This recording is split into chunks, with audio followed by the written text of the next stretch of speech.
Dans notre environnement se trouvent de très nombreux éléments qui sont étrangers à notre organisme. Cela peut être des micro-organismes comme les bactéries, mais aussi des polluants ou du pollen. Normalement, des barrières physiques comme les muqueuses ou la peau les empêchent de pénétrer à l'intérieur de notre organisme. Cependant, à l'occasion d'une blessure, une brèche peut permettre leur entrée. Lorsqu'il s'agit de bactéries, on parle de contamination. Elles peuvent alors se multiplier et pour certaines envahir rapidement l'organisme.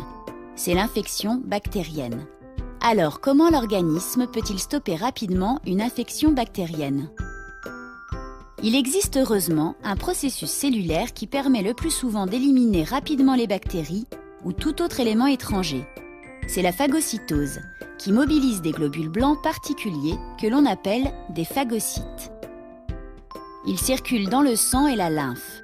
On les trouve aussi dans tous les tissus du corps humain. Il peut y avoir jusqu'à 2500 millions de phagocytes par kilogramme de tissu. Comment se déroule la phagocytose en cas d'infection suite à une blessure ? À la suite d'une blessure, la zone lésée devient rouge, douloureuse et chaude à cause d'une dilatation des vaisseaux sanguins. On parle d'inflammation. Les phagocytes qui se trouvent près du lieu de l'infection bactérienne peuvent alors sortir des vaisseaux et se rajouter à ceux déjà présents dans les tissus. Comment un élément étranger est-il éliminé par le phagocyte ? Le phagocyte adhère à la bactérie et l'ingère. Une vacuole contenant la bactérie se forme à l'intérieur de la cellule. Des petites poches remplies d'enzymes sont déversées dans la vacuole. La bactérie est alors digérée.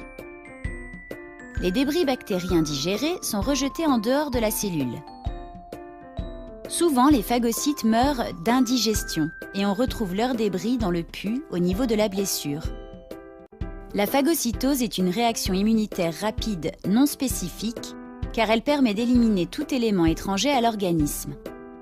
Le plus souvent, c'est aussi une réaction suffisante pour stopper une infection bactérienne.